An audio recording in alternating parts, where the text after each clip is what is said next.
নমস্কার বন্ধুরা, blog with cooking চ্যানেলে সবাইকে স্বাগত। আজকে তো দেখতে পাচ্ছেন আমি আজকে কুমড়োর ডাঁটা নিয়ে বসে গেছি। বাড়িতে কুমড়োর ডাঁটা হয়েছে, এই যে কেটে নিয়েছি কুমড়োর ডাঁটা। এটা রান্না করব আজকে। তার সাথে আলু, বেগুন, পটল একসাথে করে সবজিটাকে ধুয়ে মিশিয়ে রেখেছি একসাথে। আর এখানে মুসুরি ডাল দিয়ে করবো। এই যে মুসুরি ডালটা নিয়ে নিয়েছি সঙ্গে, আর কাঁচা লঙ্কা চেরা, একটু জিরের গুঁড়ো, ধনের গুঁড়ো, তেজপাতা, শুকনো লঙ্কা, পাঁচ ফোড়ন, এগুলো সব ফোড়নে লাগবে। এইসব দিয়ে আমি আজকে এই রেসিপিটা তৈরি করব। আর করব হচ্ছে সাথে এই যে বাড়িতে আমাদের মুরগি আছে, এই যে দেশি মুরগির ডিম, এই যে ছোট ছোট দেশি মুরগির ডিম, এই ডিমের আলু দিয়ে এটাকে ঝোল করব। এই দুটো পদ করব, দেখতে থাকুন আমি কিভাবে কি করতে থাকি। আসুন আমার সাথে। গ্যাসটা জ্বালিয়ে দিলাম, আগে ডিম সিদ্ধটা বসিয়ে দেবো। এই যে আলুগুলো কেটে জলে দিয়ে দিয়েছি, এবার ডিমটাকে দেবো। ডিমগুলো দিয়ে দিলাম। ডিমগুলো আমি ধুয়েই রেখেছি।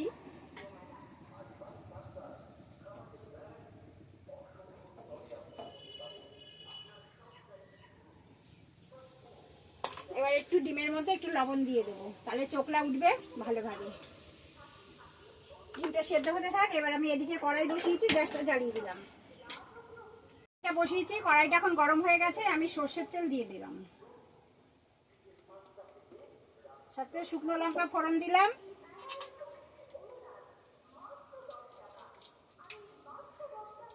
আর পাঁচ ফোড়ন দিলাম।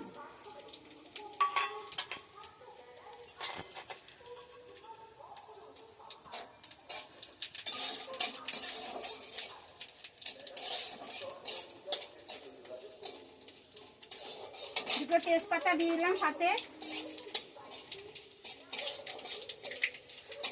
এবার ফোড়নটা হয়ে গেছে, এবার আমি সবজিটা এর মধ্যে ছেড়ে দেবো।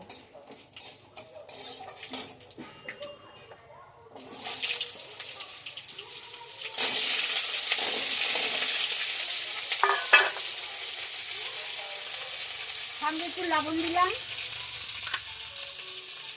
হলুদ গুঁড়ো,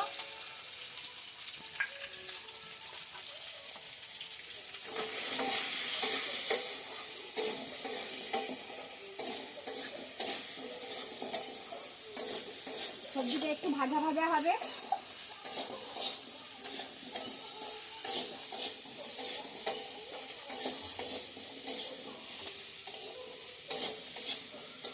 একটু ভাজা হোক সবজিটা।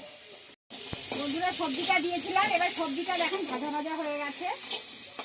এবার আমি চেরা কাঁচা লঙ্কাগুলো দিয়ে দেবো, আর একটু জিরের গুঁড়ো দিয়ে দেবো এর মধ্যে।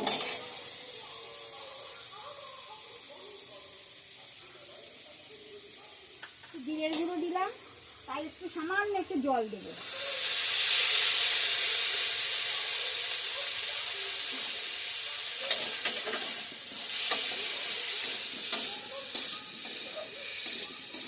এবার গুঁড়োটা ভাজা ভাজা, জিরের গুঁড়োটা ভাজা ভাজা হয়ে গেল, ভাজা ভাজা হয়ে গেছে। এবার আমি এই যে কুমড়োর ডাঁটাগুলো ছেড়ে দেবো।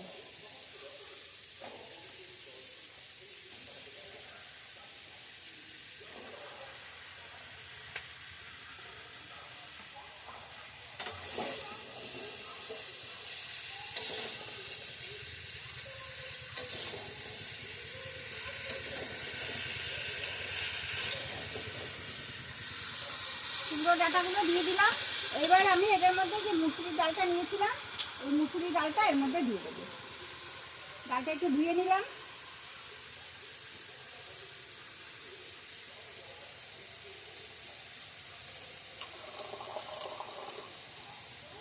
এবার ডালটা এর মধ্যে দিয়ে দিলাম।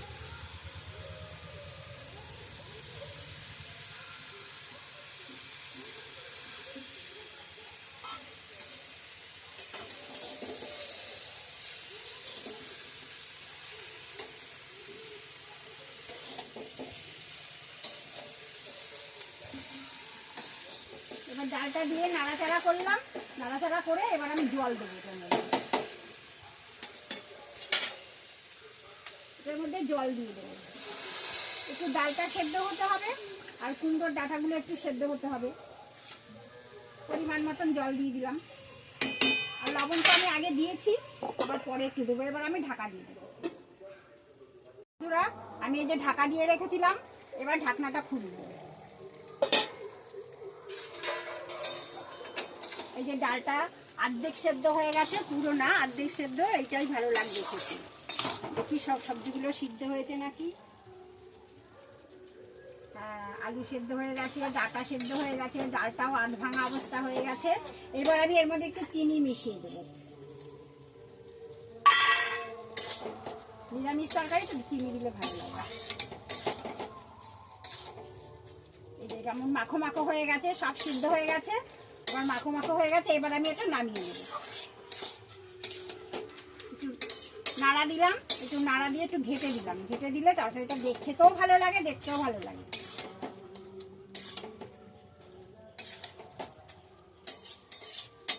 এবার আমি এটা নামাবো, গ্যাসটা অফ করে দিলাম। আমি নামিয়ে নেবো তরকারিটা।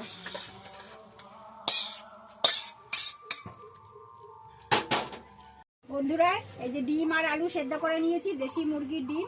এবার আমি ডিমের ঝোলটা তৈরি করব। এবার কড়াইটা বসিয়ে দিয়েছি, গ্যাসটা জ্বালিয়ে দিলাম। এবার আমি ডিমগুলোকে একটু মাঝখান থেকে চিড়ে চিড়ে দেবো। ওই আস্তা ডিমগুলো তো এরকম করে চিড়ে দিলে তাহলে এর মধ্যে সব মশলাগুলো ঢোকে। আর ওইটা তো অর্ধেক, ওটা তো অসুবিধা হবে না।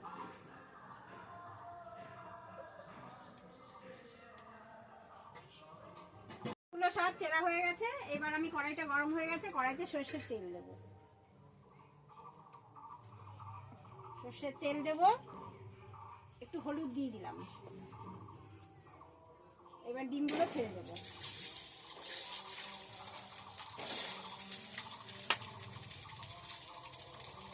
লবণ দিয়ে দিলাম।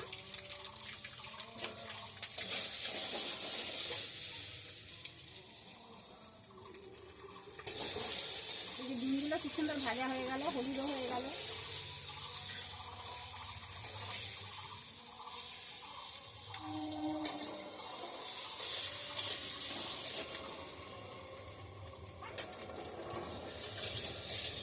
ডিমগুলোকে লাল লাল করে ভেজে নিলাম। এবার আমি নামিয়ে নেব।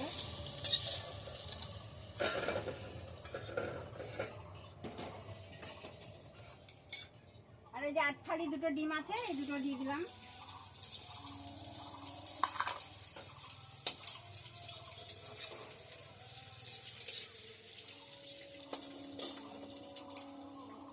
ভাজা হয়ে গেল। এবার আমি কড়াইতে তেল দিলাম, একবারে বেশি করে তেল দিয়ে দিলাম।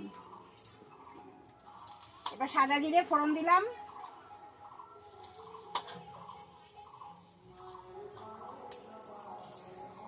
এবার তেজপাতা দিয়ে দেব। তেজপাতাগুলো আমি ধুয়েই রেখেছি আগে।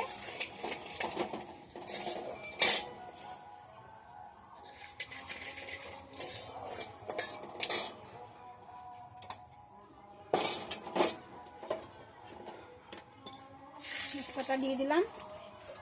এবার আলুগুলো দিয়ে দেবো।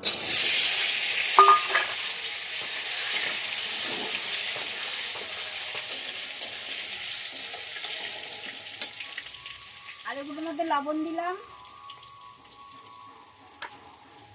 একটু হলুদের গুঁড়ো দেবো,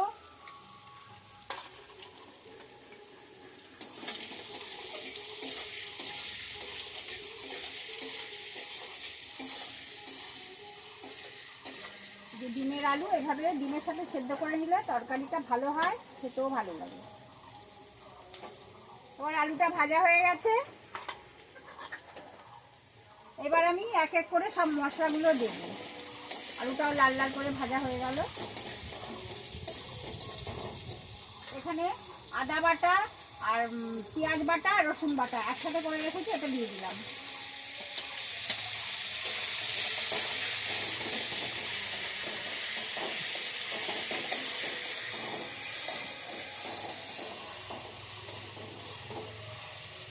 আর এখানে জিরের গুঁড়ো, ধনের গুঁড়ো আর লঙ্কার গুঁড়ো একসাথে মেশানো আছে, এটাও দিয়ে দিলাম।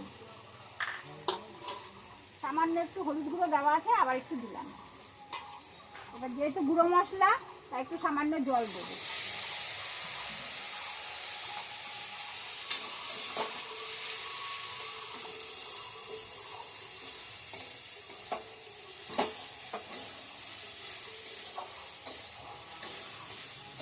এবার মশলাটা একটু কষবে, একটু কষতে থাকে।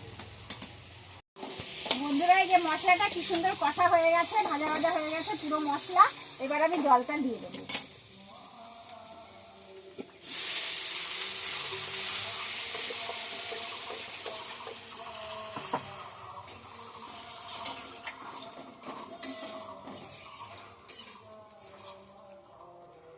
ডিমটাও দিয়ে দেবো একসাথে। ভাজা সেদ্ধ করাই ডিম আছে, অসুবিধা হবে না।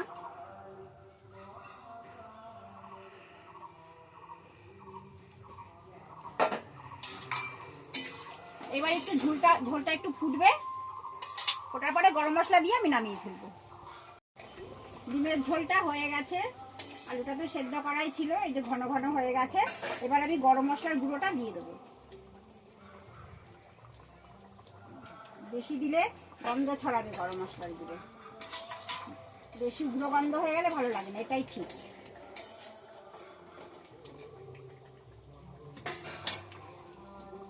এই যে ডিমের ঝোলটা গরম মশলা দিয়ে দিলাম, তারপর রেডি হয়ে গেছে। এই যে গ্যাসটা অফ করে দিলাম, এবার নামিয়ে দিলাম।